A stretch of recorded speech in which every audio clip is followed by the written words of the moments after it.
दोस्तों आज के वीडियो का टॉपिक कि वोल्टेज क्या होता है और करंट क्या होता है और इन दोनों के बीच में अंतर क्या होता है। तो दोस्तों आज इस वीडियो के अंदर आपका सारा डाउट वोल्टेज और करंट को लेकर मैं सारा क्लियर कर दूंगा। तो वोल्टेज को हम और भी कई नामों से जानते हैं, आप कभी भी कंफ्यूज हो जाते हैं। जैसे हम कभी कभी कहीं कहीं पे वोल्टेज को क्या बोलते हैं दोस्तों, टेंशन बोल देते हैं, यानी इलेक्ट्रिक टेंशन। इसके अलावा दोस्तों वोल्टेज को कहीं कहीं पे इलेक्ट्रिक पोटेंशियल डिफरेंस भी बोला जाता है, तो वो भी वोल्टेज ही है। तो दोस्तों आखिर वोल्टेज क्या होता है मैं आपको ये समझाता हूँ। तो दोस्तों सबसे पहले जी आपको एक बात मैं ये बताऊं, जैसे आपको पता है कि हमारे जो वोल्टेज और करंट जो होता है ये हमारा पावर स्टेशन में बनता है। पावर स्टेशन का मतलब ऐसी जगह जहाँ पे हमारा पावर बन रही है, यानी हमारी बिजली बन रही है। तो दोस्तों जहाँ पे बिजली बनती है वहाँ पे क्या बनता है, वोल्टेज बनता है, करंट बनता है। तो वहाँ पे दोस्तों हमारा बनता है वोल्टेज, ठीक है। अब वहाँ पे ओनली फॉर वोल्टेज बनता है, वहाँ पे करंट नहीं बनता।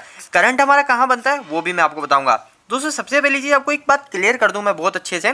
जैसे आपने कभी बैटरी देखी होगी, जैसे ये हमारी एक बैटरी है, ठीक है। तो इस बैटरी पे हमारे दो टर्मिनल होता है, एक होता है दोस्तों पॉजिटिव और एक होता है नेगेटिव। अब दोस्तों जहाँ पे पॉजिटिव नेगेटिव की बात आ जाती है ना, ये हमारी सप्लाई हो जाती है डीसी सप्लाई, ठीक है, डीसी सप्लाई। बट आपको पता है डीसी सप्लाई में वोल्टेज और करंट तो होता है। आपने जो बैटरी देखी है वो 12 वोल्ट की है, उसका भी कुछ करंट होता है। डीसी में दोस्तों हमारा फेस न्यूट्रल नहीं होता, उस फेस न्यूट्रल की जगह हमारा होता है पॉजिटिव और नेगेटिव। तो दोस्तों हम मानते हैं जैसे हमारी एक बैटरी है जो 150 AH की है और वो फुल चार्ज है। अब वो फुल चार्ज होने के बाद में दोस्तों क्या बिहेव करेगी, वो बिहेव करेगी जब भी हम इसको लोड पे कनेक्ट कराएंगे। तो दोस्तों इसमें करंट तो पहले ही इकट्ठा है, पर इसके अंदर दोस्तों हम क्या वोल्टेज फुल कर देते हैं। जैसे ही वोल्टेज में चार्ज इकट्ठा हो जाता है और वोल्टेज का चार्ज इकट्ठा होने के बाद जो हमारा जो करंट होता है, करंट का काम क्या होता है, करंट जो नेगेटिव होता है ना, ये नेगेटिव साइड और ये पॉजिटिव साइड, इस नेगेटिव साइड से पॉजिटिव साइड हमारा करंट फ्लो करता है, ठीक है। और वो करंट जो फ्लो कराता है वो होता है दोस्तों हमारा वोल्टेज। अभी आप बिल्कुल सारी चीजें इसको क्लियर समझ जाओगे। जैसे आप ये मानिए एक हमारी पानी की टंकी है, ठीक है, ये ऊपर एक पानी की टंकी रखी हुई है और एक नीचे पानी की टंकी रखी हुई है। अब यहाँ पे मैंने एक नल लगा रखा है, ठीक है, ये नल ओपन है, ठीक है, ये पानी की टंकी यहाँ पे पानी भरा हुआ है। तो अभी क्या होगा दोस्तों, हमारा पानी नीचे कंटिन्यू गिरता रहेगा। कब तक गिरता रहेगा, जब तक हमारा ये ऊपर से हमारा जो पानी भरा हुआ है इस पानी का प्रेशर लगता रहेगा।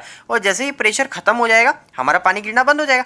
इसी तरह दोस्तों हमारा जो करंट होता है वो करंट हमारा नेगेटिव से पॉजिटिव की टाइप कंटिन्यू चलता रहता है जब तक उसको वोल्टेज मिलता रहता है। यानी वोल्टेज क्या करता है दोस्तों, करंट को धक्का लगाने का काम करता है। तो दोस्तों अब बात करें कि आखिर वोल्टेज आखिर में है क्या। तो दोस्तों अगर कोई आपसे इंटरव्यू में पूछता है कि आखिर वोल्टेज क्या है, तो आप सिंपल सा उसको ये बोल सकते हो, वोल्टेज का काम सिर्फ इतना सा होता है, हमारा जो करंट है उस करंट को एक स्थान से दूसरे स्थान ले जाने का काम करता है। वोल्टेज एक तरह का प्रेशर है। जैसे हमारा ये पानी की मोटर पड़ी है और ये पानी की मोटर यहाँ पे एक पीछे नीचे एक पानी का टैंक पड़ा है। तो ये पानी एक तरह का करंट है और हमको इसको यहाँ पे पहुंचाना है। तो अब ये पानी इस मोटर के थ्रू हम पहुंचाएंगे, तो ये मोटर हमारा क्या करेगी, इसको प्रेशर देगी जो कि पानी यहाँ से यहाँ तक पहुंच जाएगा। तो मोटर क्या कर रही है, प्रेशर दे रही है। तो इसी तरह दोस्तों वोल्टेज होता है, यहाँ का करंट उठा के हमारा करंट यहाँ पे भेजेगा। तो दोस्तों सिंपल सी बात है कि हमारा वोल्टेज का काम सिर्फ इतना सा होता है, हमारे करंट को धक्का लगाने का। दोस्तों आपको एक चीज मैं ये बताऊं कि आखिर हमारे लिए वोल्टेज इंपॉर्टेंट है या फिर करंट इंपॉर्टेंट है। आपको ये भी अगर आपके मन में कंफ्यूजन है कि वोल्टेज ज्यादा जरूरी है करंट ज्यादा जरूरी है, तो आपको एक चीज बताऊं कि हमको जो इलेक्ट्रिकल शॉक लगता है, हमारी जो बॉडी है, इस बॉडी को इलेक्ट्रिकल शॉक लगता है, वो हमारे बॉडी को electrical shock only for current से लगता है। पर दोस्तों ये करंट तब तक हमारे वायर, जैसे ये वायर है, इस वायर में करंट तब तक फ्लो नहीं हो सकती जब तक हमारा इसके अंदर वोल्टेज का प्रेशर नहीं है। जब वोल्टेज का प्रेशर होगा तभी इसके अंदर से करंट फ्लो होगी और तभी हमको शॉक लगेगा।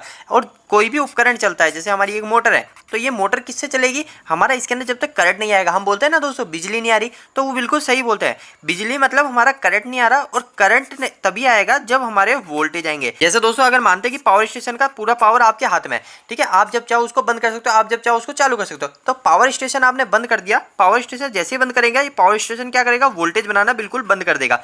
तो वोल्टेज बनाना बंद कर देगा, तो जहाँ पे करंट, कहीं पे भी जो इलेक्ट्रिकल चार्ज इकट्ठा है वो वहीं के वहीं रुक जाएंगे, हमारे कुछ भी उपकरण नहीं चलेंगे, क्योंकि दोस्तों वोल्टेज बिल्कुल तरीके से बंद हो गया, यानी हमारे करंट को आगे धक्का लगाने वाला बिल्कुल तरीके से बंद हो चुका है। तो करंट की बात करते हैं, आखिर करंट क्या होता है। तो दोस्तों करंट एक सिंपल सी बात है, मैं इसकी डेफिनेशन लिख देता हूँ, उससे आप बिल्कुल क्लियर समझ जाओगे। करंट समझने के लिए मैंने यहाँ पे एक डेफिनेशन लिखी है, इससे आप करंट बिल्कुल अच्छे से समझ जाओगे। दोस्तों करंट क्या होता है, अगर आपसे कोई इंटरव्यू में भी क्वेश्चन पूछता है, अगर आपसे इंग्लिश में पूछता है तो आप ये डेफिनेशन पढ़ लीजिएगा, आप ये बता सकते हैं। अगर आपसे कोई हिंदी में पूछता है तो मैं जो बताऊं आप वो फॉलो कर सकते हो। दोस्तों करंट एक सिंपल सी चीज़ है। करंट के अंदर दोस्तों हमारा जो इलेक्ट्रिकल करंट क्या होता है, वो करंट होता है दोस्तों हमारे, जैसे ये वायर है, इस वायर के यहाँ पे जो इलेक्ट्रिकल चार्ज इकट्ठा है, उस इलेक्ट्रिकल चार्ज को फ्लो करना, यानी हमारी जो वायर है इस वायर में से कितने इलेक्ट्रिकल चार्ज फ्लो हो रहा है वो होता है दोस्तों करंट। आपने देखा होगा कि करंट हम नापते हैं, वो नापते हैं हम सीटी से। आपने क्लैम मीटर कभी इंडस्ट्री में लगाया होगा, तो वो क्लैम मीटर हम कभी वायर पे लगाते हैं और हमारा वायर से उस वायर में कितना करंट फ्लो हो रहा है वो हमको पता चल जाता है। तो दोस्तों इस वायर के अंदर से हमारा इधर से, जैसे ये वायर है,